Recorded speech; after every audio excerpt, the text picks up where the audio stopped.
Hey guys, it's Tamara. Welcome back to my channel. Thank you for coming back to be with me today. Today we're going to talk about borderline personality disorder and trauma.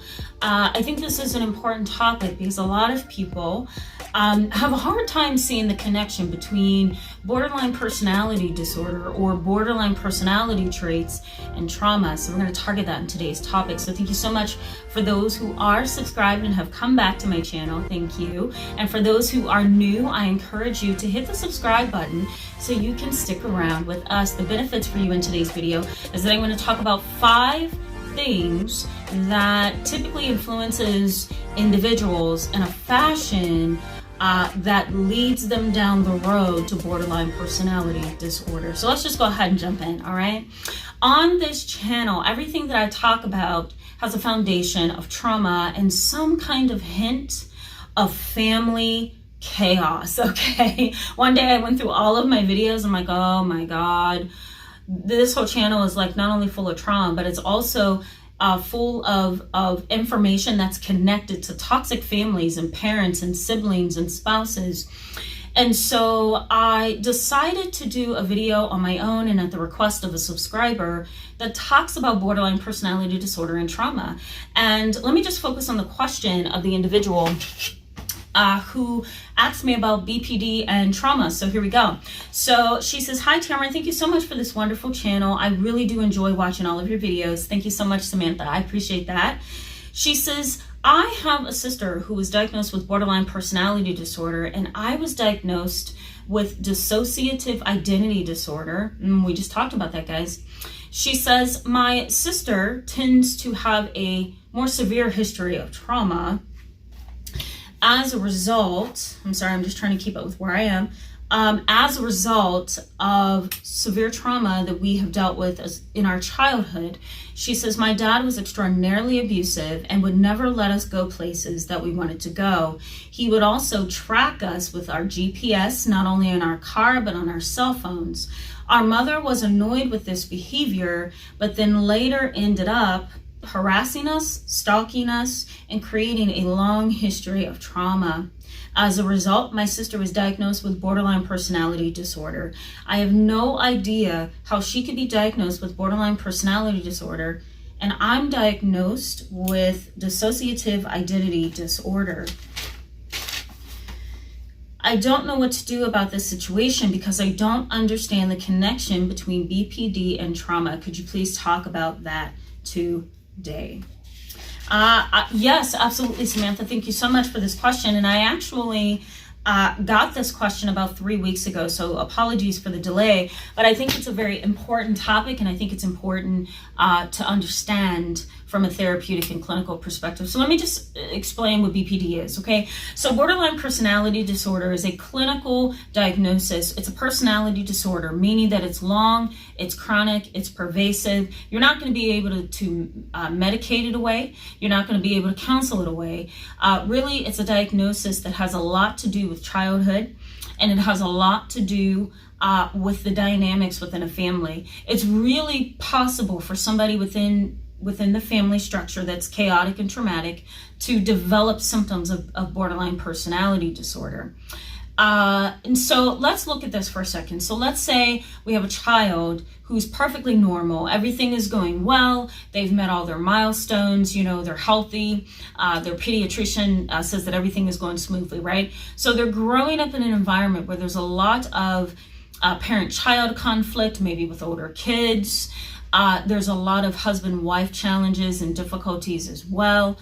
There might be divorce, there may be domestic violence. So let's say this child is growing up over the years and they're seeing this. By the time they get to 9, 10, 11, maybe they're now dealing with school pressures, maybe they're now flunking in school, maybe they're now starting to psychologically conceptualize what abuse is. Maybe they're being abused, or they see their parent being abused. Maybe they're also being bullied in school. When that child, okay, brings all of these problems to a parent, whether it's the abuser or the victim, that parent may or may not handle that situation correctly for whatever reason. There's tons of reasons. And what may be expressed in that dialogue is I'm going to invalidate you because I don't want to talk about this right now. And so if we have a child who's struggling with childhood because of this chaotic household and maybe a chaotic school environment and social system or social environment, when that child comes to the parent and the parent invalidates them way too many times, then the individual can develop a pattern of behavior that says, okay, I am not being validated here. And so maybe my emotions aren't true. Maybe I should doubt my own emotions. Maybe I should doubt what I'm seeing. Maybe I should doubt my intuition. Maybe I should doubt the reality of what's going on here because I'm being invalidated repeatedly. Research suggests that borderline personality disorder typically is the result of an invalidating childhood. It's an invalidating home environment for a child that has been associated with BPD. So that's one component. Now, the next component would be flashbacks. So let's say this child has grown up, they're now an adult, but all they think about is their past, the abuse, the chaos, the craziness, the unsafe environment, the insecurity, the invalidation. Let's say that now they're struggling with flashbacks. They can't sleep, they can't function, they're feeling overstimulated psychologically, emotionally. Maybe they have had their own series of romantic relationships where things just didn't work out. Maybe they've had stormy relationships since adolescence. Maybe they're cutting, maybe they're having suicidal thoughts, right? So all of this stuff is creating a diagnostic picture. These are all symptoms. They're not events or occurrences, they're symptoms. And so maybe flashbacks is what the individual is starting to experience. So not only do they feel invalidated, and now they're confused about their own world and their own emotions, but now they're having flashbacks. Let's also say that the family chaos hasn't reduced, it's been increased. That's another added situation that we need to look at. The child also can grow up to adulthood and then be automatically pushed into the category of the lost child.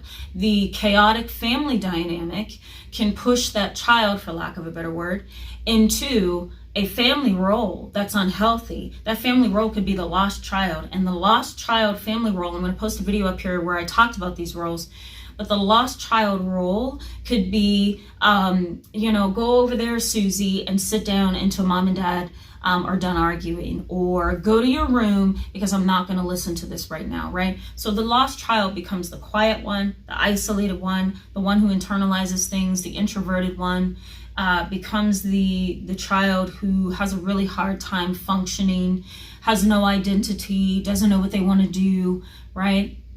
So that's a possibility. And last but not least, a lack of stability in the family environment, in the social environment, in the school environment, and within that individual's emotional system can really cause borderline personality traits. I'm going to post a video up here now that talks about borderline personality disorder and relationships. So, and I also did a video last year, I'll post it right here for you as well, that focused on borderline personality disorder. So you'll be able to understand what the disorder is in more depth. But I did want to point this out, that trauma and BPD are one and the same sometimes. Sometimes an individual can have borderline personality disorder and post-traumatic stress disorder. It's pretty scary, but it can happen. That was a wonderful question. Thank you for being with me today in this video. If it was helpful to you, please give it a thumbs up, and I will see you a couple of days from now with a new video. All right, bye-bye.